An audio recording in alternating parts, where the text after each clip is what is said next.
Imagine कीजिए दोस्तों, एक इंसान ने लोहे का एक महल बनाया और ऐलान किया कि इसे समंदर भी डुबा नहीं सकता।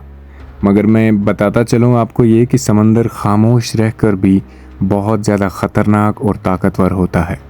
इस रात कुदरत ने इंसान को याद दिलाया कि असल हुक्मरानी किसकी है। दोस्तों, मैं बात कर रहा हूँ RMS टाइटैनिक की।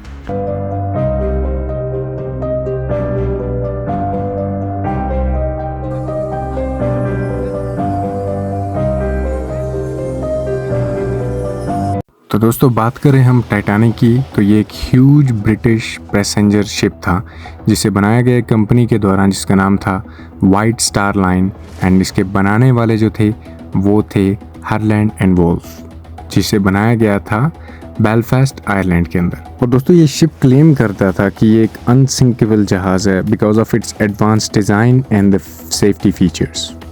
ये दुनिया का सबसे बड़ा और मोस्ट लग्जूरियस शिप था जो इस ज़माने में बनाया गया था। बात करें इसकी लंबाई की तो वो थी approximately 882 feets, that means about 269 metres.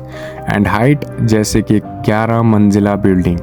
और स्पीड की बात करें तो approximately 42 kilometres per hour. And इसके अंदर जो पैसेंजर्स एंड क्रू बैठ सकते थे उनकी स्पेस थी approximately 2224 people at one time. इतना ही नहीं दोस्तों, इस पानी पे चलने वाले महल में थे कुछ swimming pools, gym, Turkish bar, grand staircase, luxury first class suits.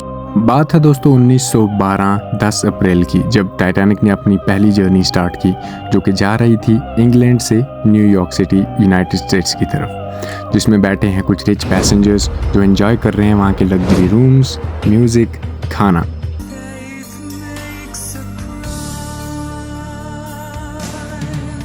कि वहाँ पे कुछ थर्ड क्लास पैसेंजर्स भी थे जिनका ड्रीम ये था अमेरिका जाके अपनी नई ज़िंदगी की शुरुआत करना, लेकिन उन्हें इस बात की खबर नहीं थी कि यही शुरुआत उनका अंत होने वाली है। तो बात है दोस्तों 14 अप्रैल 1912 की, जब सब कुछ ठीक चल रहा था। समंदर बहुत शांत था, ना कोई बड़ी लहरें ना कुछ, आसमान पूरा dark with full of stars. Titanic अपनी कूल सी स्पीड में मूव कर रहा था through the cold north Atlantic ocean. और एग्जैक्टली दोस्तों 11:40 पर एक क्रू मेंबर जो लुकआउट टावर में बैठा होता है उसे दूर कोई चीज़ दिखती है, एक बहुत बड़ी शेप, एक डार्क शेप पानी के अंदर। ये एक आइसबर्ग था। वो बहुत जल्दी वहाँ से निकल के रिंग बेल्स बजाता है, ऑफिसर्स को इन्फॉर्म करता है और शिप जो है दोस्तों ट्राई भी करता है इमीडिएटली मुड़ने का, लेकिन इस टाइम पे बहुत ज़्यादा लेट हो चुका था।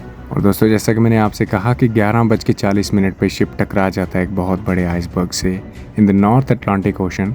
और आइसबर्ग जो है डैमेज कर देता है शिप के लोअर पार्ट को और वहाँ पे पानी फिल होना शुरू हो जाता है कंपार्टमेंट्स में। पहले लोगों को लगता है कि नहीं, ये ज़्यादा कोई सीरियस सिचुएशन नहीं है। तो इनमें बहुत सारे लोग ऐसे होते हैं जो कुछ खेल रहे होते हैं, कुछ सो रहे होते हैं और कुछ इन्जॉय कर रहे होते हैं म्यूज़िक को। लेकिन दोस्तों 11:40 पे ये शुरुआत थी टाइटैनिक के अंत की। और इनकी सबसे बड़ी गलती दोस्तों ये थी कि इस शिप के अंदर ज़्यादा लाइफ बोट्स अवेलेबल नहीं थी, ओनली 20 लाइफ बोट्स थी। सोच कर देखिए, 2200 से ज़्यादा पैसेंजर्स वहाँ पे थे और लाइफ बोट्स ओनली 20। और दोस्तों 2:20 यानी कि 15 अप्रैल 1912 टाइटैनिक टुकड़ों में बिखरने लगा और डूबने लगा समंदर के अंदर।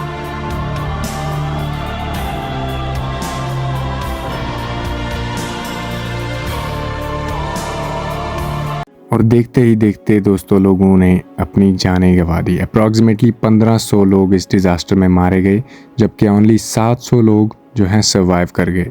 और इसके बाद क्या था दोस्तों, कुदरत का कहर बरसने लगा टाइटैनिक में। 2 हिस्सों में तकसीम होकर the great RMS Titanic disappeared in the black Atlantic ocean, जिसकी लाइट्स शट डाउन हो गई। और देखते देखते कुछ पलों में जिस शिप को कहा जाता था कि अनसिंकेबल, वो पानी के अंदर गायब हो गया। एंड देन लेटर दोस्तों द ग्रेट टाइटैनिक को डिस्कवर किया गया 1985 में, जो उसी ओशन के अंदर, जो कि अप्रॉक्सीमेटली 12,500 फीट था पानी के अंदर।